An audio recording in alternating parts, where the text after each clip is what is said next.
We were starting to milk in the third rotary, and we already had 7,000 cows in milking, and 7,500 to be more precise.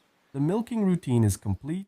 Here we perform pre-dipping, which we're talking about close to 180,000 tons of corn silage. We also add winter silages, such as ryegrass silage and wheat silage.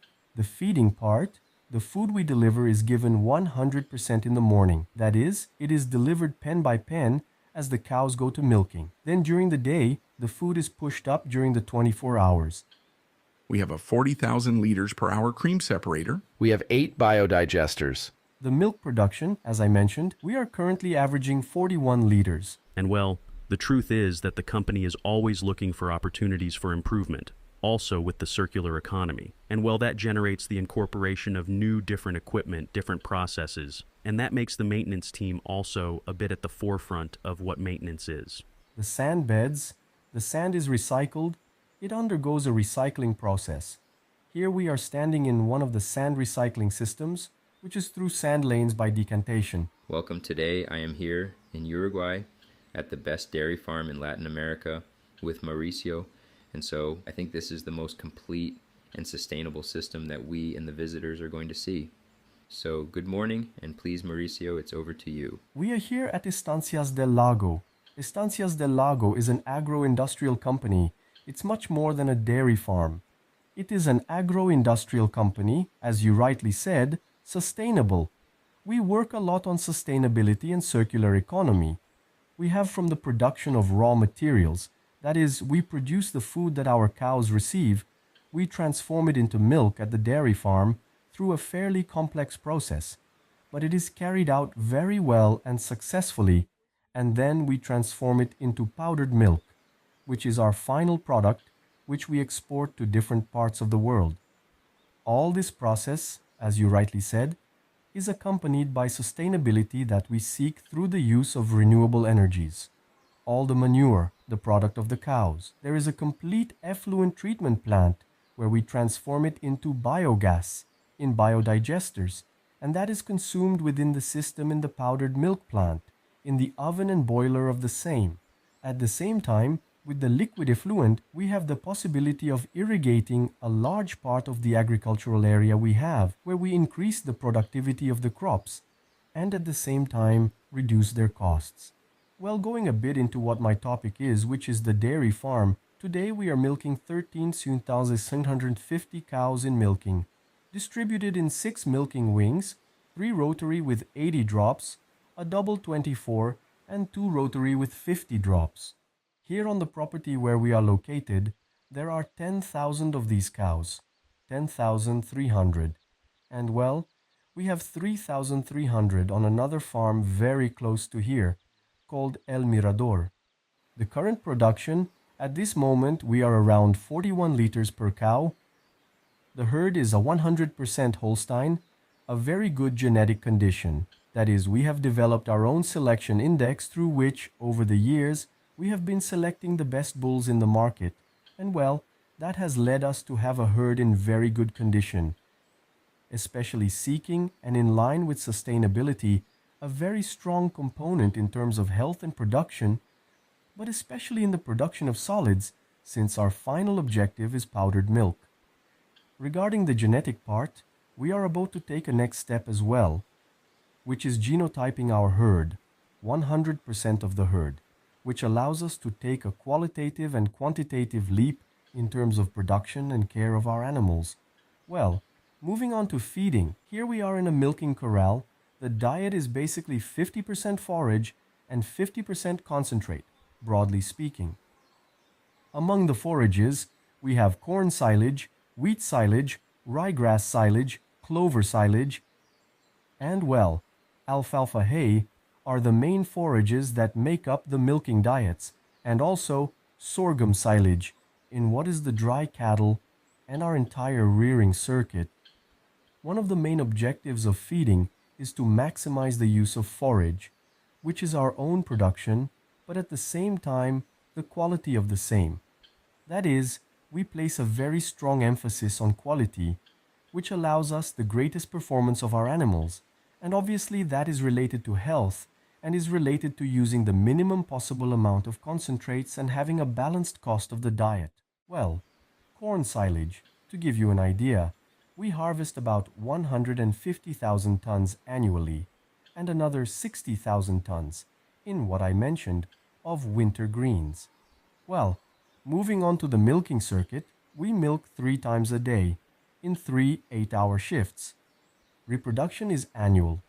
That is, it is constant throughout the year. That is, it is done based on fixed time, heat detection. We also use fixed time insemination protocols. Protocols either for synchronization or fertility for the animals. And well, that gives us a continuous calving throughout the year, all year round, which range between 2,300 and 2,500 births per month. That is attended 24 hours a day. In the maternity ward, we have a team that provides care 24 hours a day to treat those animals, and also the care for the newborn, which are very important, either the care for the newborn as well as the first stages of its upbringing are very important to precisely express all its genetic value, and we can have at 2 years, when they return to produce, the greatest performance from them. Well, as for the dairy farm, as I was saying, the rotary milking allows us to organize that large number of animals and at the same time employ a large number of people. That is, it is a company. Our company has 550 direct employees plus 50 seasonal people who can be covering some licenses or performing some specific tasks, plus all the contracted services that also generate an important source of labor for what is the department of Durazno here in Uruguay, where we are located. Although perhaps I am mentioning it now, and it is the beginning, that is part of the result we are achieving today is due to that human group. That is, I believe that we have the characteristic of having settled in a city that does not have a dairy culture, but we have found a population that has taken the dairy farm job as an option, the work as a trade, to learn it, and, well, that human group that we have formed over the years, which are not so many. That is, it is a fairly new company. Really today is what gives us the possibility of having very good results. At least we believe so. And in a dairy farm of these characteristics that does not have so many years, being at productive and reproductive levels of world class. My name is Mauricio Martinez. I am a veterinarian by profession. I have been working here in the company for 10 years. I started in 2014 exactly. In the month of May of June, I am completing 10 years, and well, when I started working in this complex, there were 1,000 cows, 1,200 cows in milking, in a rotary. The company already had the dairy business in a dairy farm that was called, at the time, Tambo Escuela, which is here 15 kilometers away, which is called El Mirador. And well, this project started here, with creating a larger dairy farm. And well, we had a fairly significant growth in a short time.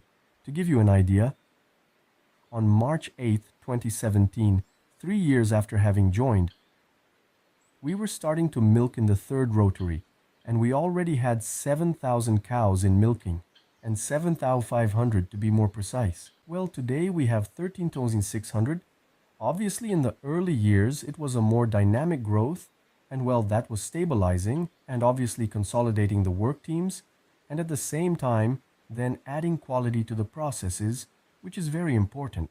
Today we have a dairy farm that is fully systematized in its work.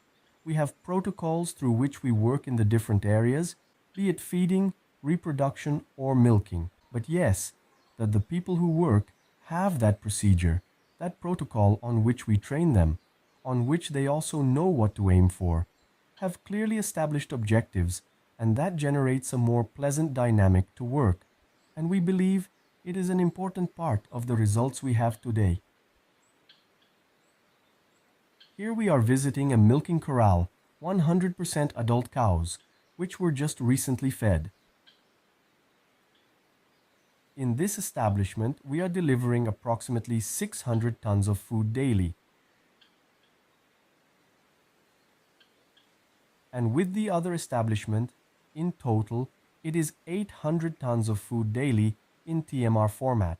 a fully mixed ration where 50% of the diet is forage and the rest are concentrates, basically soybean and corn derivatives. How is diet formulation done? Well, the diets, we have different diets for dry cattle, both for cows or heifers, pre-calving diets, milking diets for fresh cows, high production, and low production. Diets are based on the requirements of the animals at the stage they are in, and well, daily based on production, based on what we are seeing. Small adjustments can be made regarding their components, but no major variations. They are very stable. For us, it is very important, I would say fundamental, the pre-calving diet. That is dry diet, pre-calving diet. Managing that transition well, because it is what will allow the cows to express their maximum potential in the best way. Obviously taking care of their health and reproductive performance. I started as a veterinarian, yes, handling the health part, fresh cows, reproductive part, milk quality. That was in 2014. In 2015, I moved to another establishment that is here, the one I mentioned, 15 kilometers away, already as the manager of that establishment. In 2016, I came back here as the manager of an area. Then, well, in 2017, I had to take care of some operations here in San Pedro. And well, currently I hold the dairy management, responsible for everything related to dairy, emphasizing that I am now somewhat more removed from the operations, but I have a great interest in that, and I am very in touch with my team. I believe one of the most important things is having been able to go through that path, the opportunity the company gave me to generate the tools to perform the role I hold today, with closeness to the people, but also with knowledge of the cause for having gone through the whole process. The team we have is very good. It has been formed here, an operational team. It is really a source of pride for me, many of my colleagues, but a pride for the company for their dedication, and the entire company has that passion for the company itself and that commitment. And well, today it is a pleasure to work here. The feeding part, the food we deliver is given 100% in the morning. That is, it is delivered pen by pen as the cows go to milking. Then during the day, the food is pushed up during the 24 hours, and they have 100% access to the feed all day. This is fundamental, especially for rumen health and to achieve maximum production potential. Among the pillars, well, I think of any dairy farm, management, feeding. We have comfort. In this region, it is a place that in winter is humid, but the summer heat can often affect. For this, we have ventilation in 100% of the barns. This is automated based on the temperature.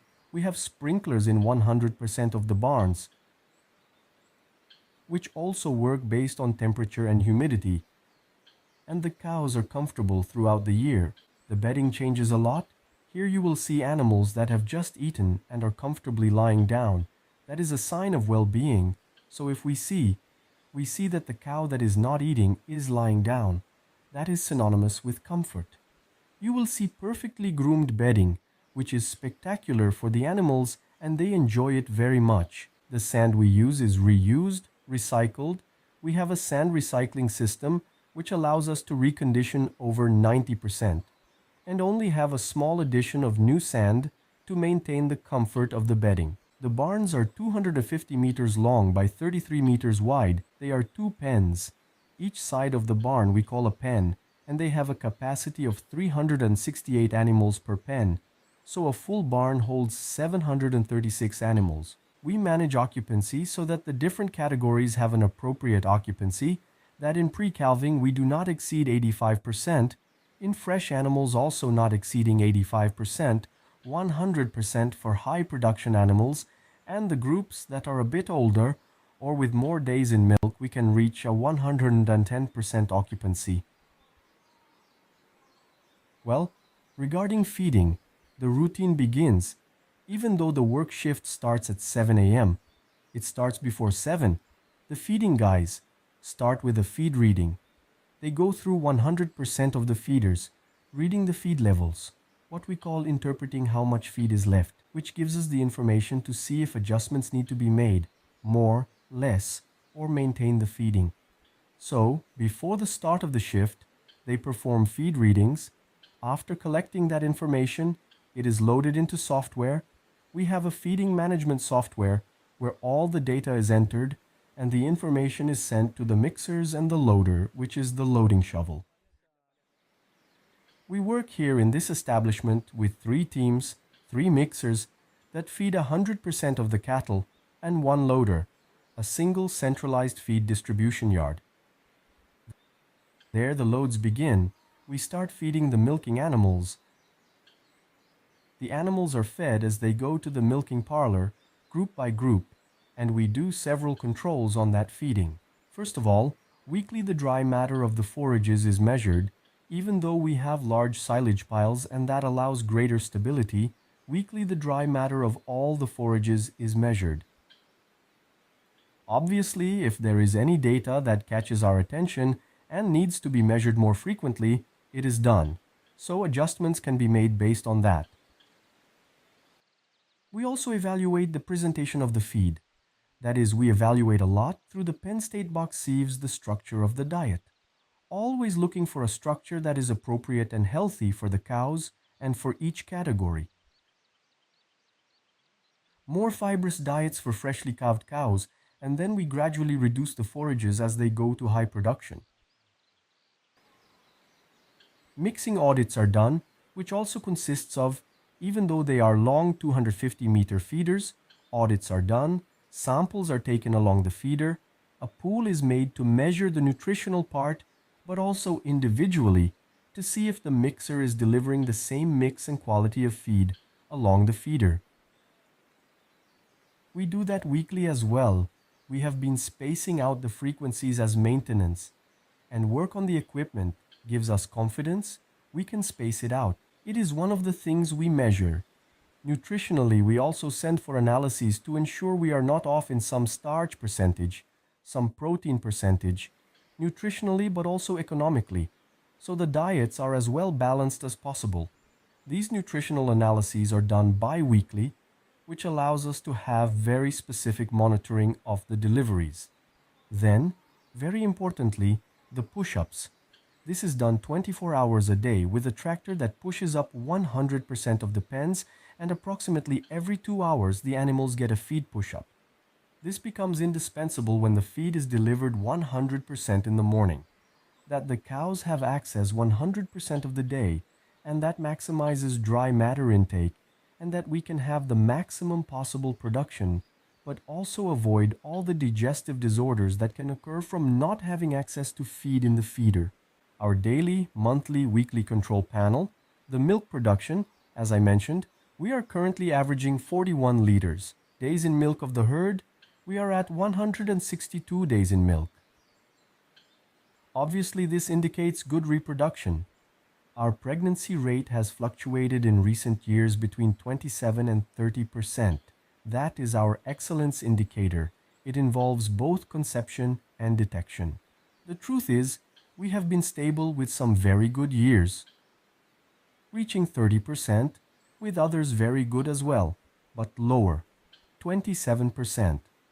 Our total cull rate is at 35%. Always the goal, something important to highlight, that 35% includes many voluntary culls, because we have very good reproduction, we have very good heifer replacements, and well, we are constantly replacing. Within that cull rate, we have a 6% adult cow mortality rate, which is low for us. It is a very good indicator.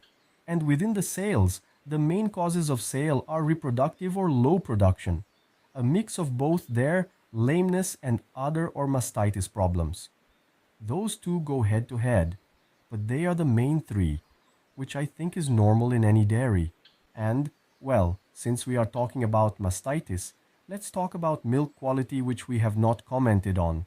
Those 41 liters with 4% fat and 3.35% protein and about 13% total solids. This is quite stable throughout the year, with a drop obviously in the hotter months, a drop that accompanies production and solids.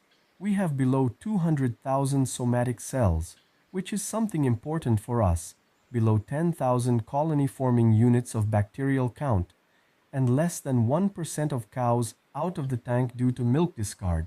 Well, within the system, we mostly have sand beds that give the animal better comfort, and also, from a health point of view, they are much safer, mainly due to the humidity of these latitudes. We also have manure beds in part of the herd. The sand beds, the sand is recycled, it undergoes a recycling process. Here we are standing in one of the sand recycling systems, which is through sand lanes by decantation. The sand is sedimented and washed with water, and we have a recovery rate of around 85% to 90%. As you will see, the sand comes out completely clean and in a few weeks is ready to go back to the bed. This makes it a much more sustainable system, and obviously, within the costs, it impacts very positively. Good afternoon, I am Alexis Rinaldi, a veterinarian. I work in the agricultural and rearing and livestock area of Estancias del Lago.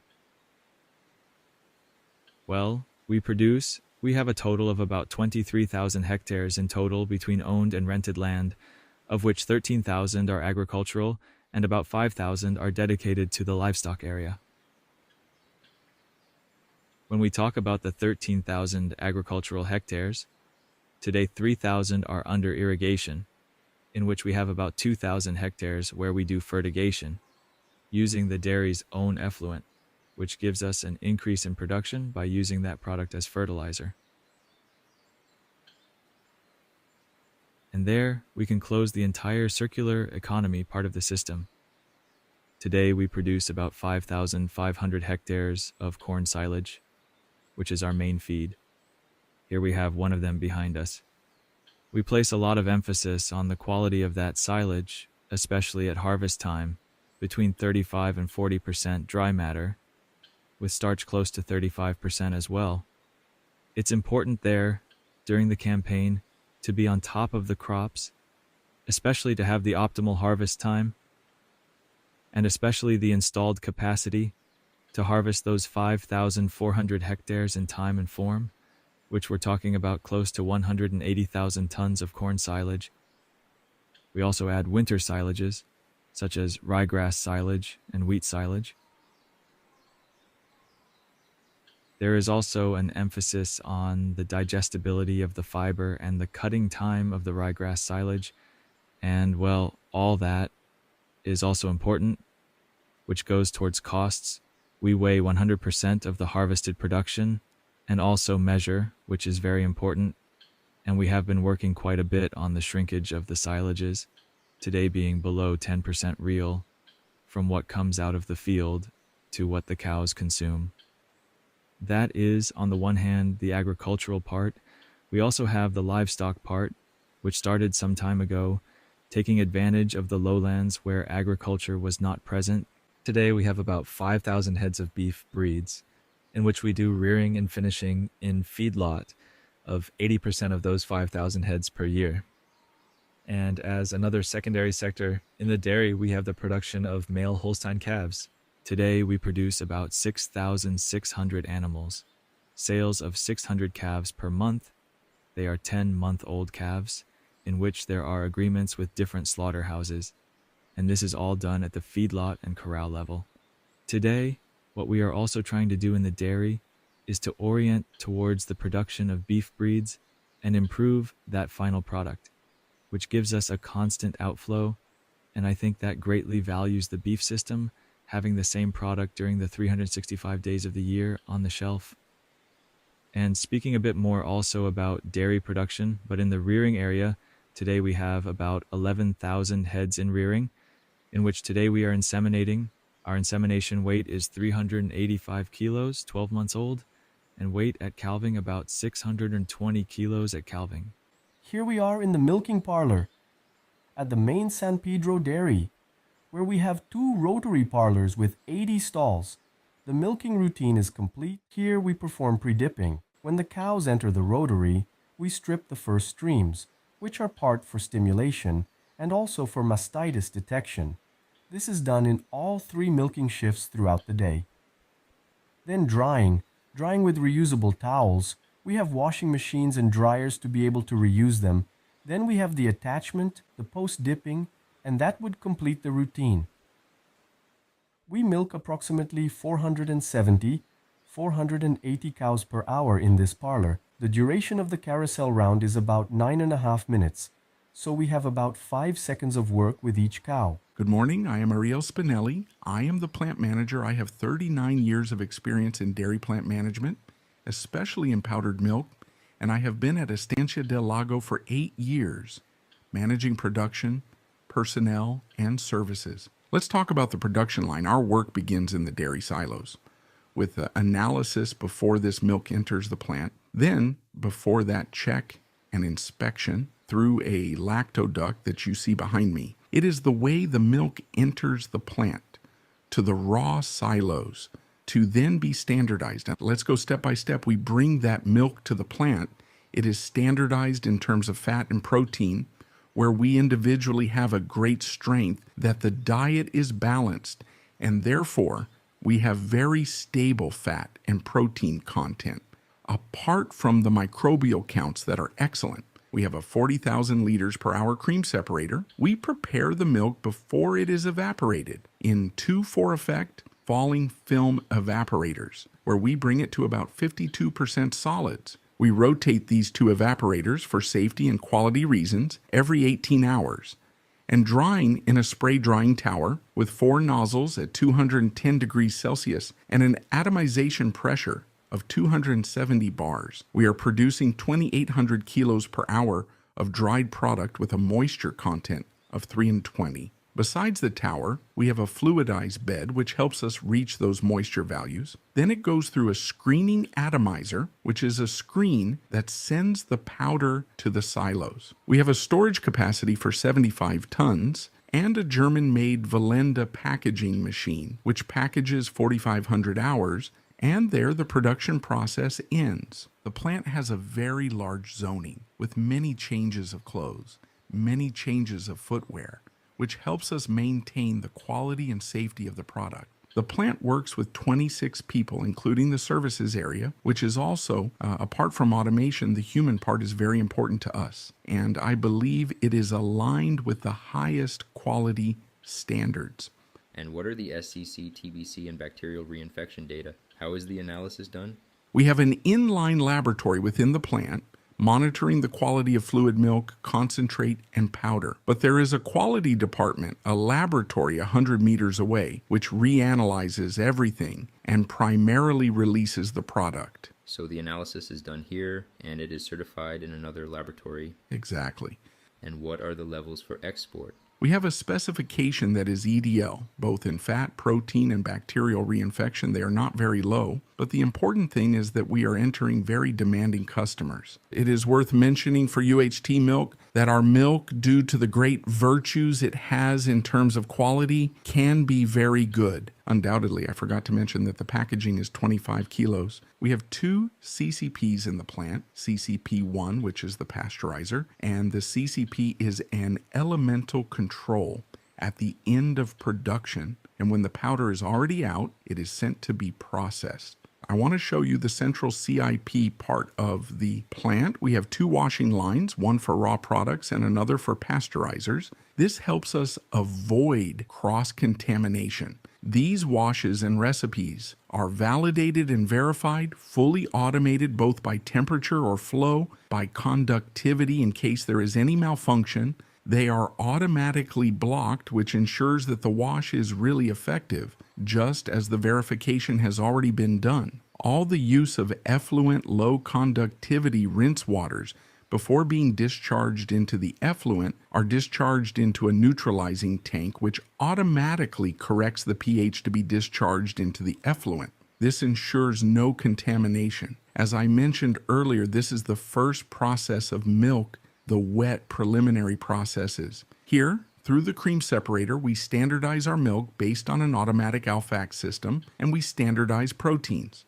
We are using 13% solids, our standardized milk, before being evaporated. We have an intake of 520,000 liters per day to the plant, with a silo capacity of 600,000. Adding the capacity of 300 more in the dairies, it is sufficient. Likewise, the stability, that is, the residence time of the milk in the silos is very low because of the system itself, which is a strength.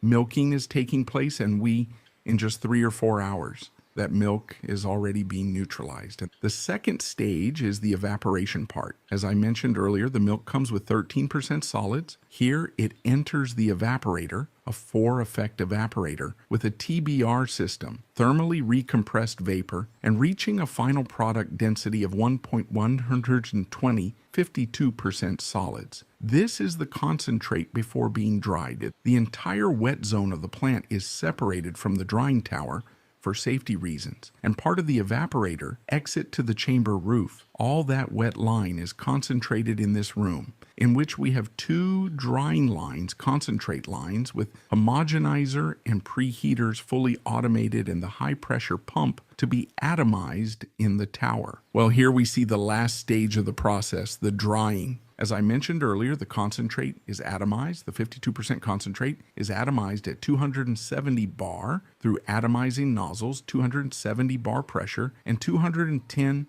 degrees Celsius temperature. All that powder that falls to 6% humidity in the cone is finished and dried in this fluid bed to reach 3.3% humidity, which is what we require for it to be ready for packaging. The fluid bed consists of 3 stages, 2 heating stages, and 1 cooling stage, and a sieve at the end of the line. At the end of the line, as I mentioned in the sieve, that powder is sent by vacuum transport to the powder silos. We have 3 25-ton silos. The transport is very safe, very hygienic, and these are dry zones that allow feeding the Belenda packaging machine from IGN, Germany, to be packaged in 25 kilo packs. The Belenda packaging capacity is 4,500 hours. It has a metal detector at the end of the line, which ensures the quality of the product, along with the CCP1 pasteurization that we have in the operation part. A very important issue is energy. As you know, we need steam for the evaporation part itself, and we have 2 boilers, and these boilers run on biogas from the manure generated by the dairies, which makes us very efficient in combustion, mainly in the steam boiler. All the steam generated that we need, we are working at 6 tons per hour, is generated by the biogas feed to the boiler. Then we have in the drying part the oven, as I mentioned earlier. To dry the milk, we need a temperature of 210 degrees. The air intake also almost entirely is 90% biogas and 10% LPG. That is the curve we have both in the boiler and in the oven, which makes us very efficient, and also in the cleaning part and everything we send to the atmosphere, which makes us very competitive and very aligned with the environment. My name is Diego Pupo. I am the manager of the industrial area. The entire industrial area includes dairies, biodigesters, water plants, silage plants, all environmental management, and more. Here in the biodigester area, what we have basically per day are 4,000 cubic meters of effluent. Everything arrives here. All the effluent from San Pedro arrives here. Liquid, sand, manure, and slurry. What we do is concentrate it in a chamber. In that chamber, we separate the liquid from the solid. We reuse the liquid, sending it back to the dairy for flushing cleaning. And the solid is concentrated between 5% and 8%. Which is what goes into the biodigesters. In the biodigesters, we have pre-storage tanks. In those tanks, we only store, and under a daily recipe, which is more or less between 200 and 220 cubic meters daily, we enter the biodigester section. The biodigesters need agitation and temperature to work and produce biogas. The agitation is continuous under an automatic system we have here, where different agitators turn on every 20 minutes. But that varies according to what we see and the samples we take. And the temperature. Yes, today we are managing 43 degrees Celsius, because that is where we have generated the most biogas by making the bacteria work. The process is anaerobic, yes, it is closed. We have 8 biodigesters. Today we are producing 830,000 normal cubic meters per month. The biogas production is divided into 2. The main one is maintaining the internal heating system, which is more or less 70% of the total production. That other 30%, sorry, I correct myself, 30% is for internal heating, and 70% is what we deliver to our main customer, which is the powdered milk plant. The biogas goes through a whole cleaning, cooling, and compression elevation stage, and then we raise the pressure again. The pressure is 360 millibars. It travels through a 1,200 meter duct until it reaches the powdered milk plant. And at the powdered milk plant, the main objective of the biogas here at Estancias del Lago is to replace fossil fuel. Firstly, in the oven, it replaces LPG, and in the boilers, it replaces fuel oil. We also have an electrical energy generation unit, which in the case of surplus, for example, in seasonal moments like summer, we turn on the CHP. The CHP takes the surplus biogas and transforms it into electrical energy. And part of that energy production transforms into thermal energy, and it is used in the internal heating system. So basically, with the effluent, we process the liquid, send it back to the dairy, use the solid in the biodigesters, and a part of the very fine liquid is sent to our final treatment lagoons. In those lagoons, we have a retention time today of 30 days, 30 to 35 days, and then it ends in irrigation. But back to the biodigesters. The residence time of our effluent in the biodigesters is between 21 and 24 days. We manage that. That is the design time we have today for the amount that enters and exits daily. I explained the liquid, and it goes to effluents. The solid, because we extract a solid from that effluent. That solid goes to what we call a solid building plant. There, the solid enters presses. The presses dehydrate this compost a bit more, and we take it out. Today we are using it again for bedding for some animals that use tango. At some point, we are studying how we can, when we have an excess, compost it somehow, maybe pelletize it or something, and put it back as bedding. Here today, everything is circular. Nothing is wasted. And we really reuse everything. A piece of equipment we incorporated this last year, at the end of the effluent line, is a DAF. It is a flocculant separator, which with the incorporation of chemicals and polymers, and with the help of compressed air, flocculates and separates the liquid from the solid. And that liquid gives us clearer water, which is not water. That is, it is the more liquid effluent, and it gives us better performance when irrigating. We aim to have 3,000 hectares under green irrigation. Today we are around 1,500, 2,000. That can be checked with the Agriculture Agency. But well, our goal is to keep irrigating well, and being efficient in that. The solid that we are extracting from that effluent today, we put it back into the biodigesters. Then, for example, in the powdered milk section, at the end of the powdered milk line, the effluent from the powdered milk line, we have a settling pool where we normalize the pH. And we also have another DAF. So from there, we separate a white fat, which is rich in nutrients, and put it back into the biodigesters. And the liquid, we normalize the pH, neutralize it, and send it back to the dairy.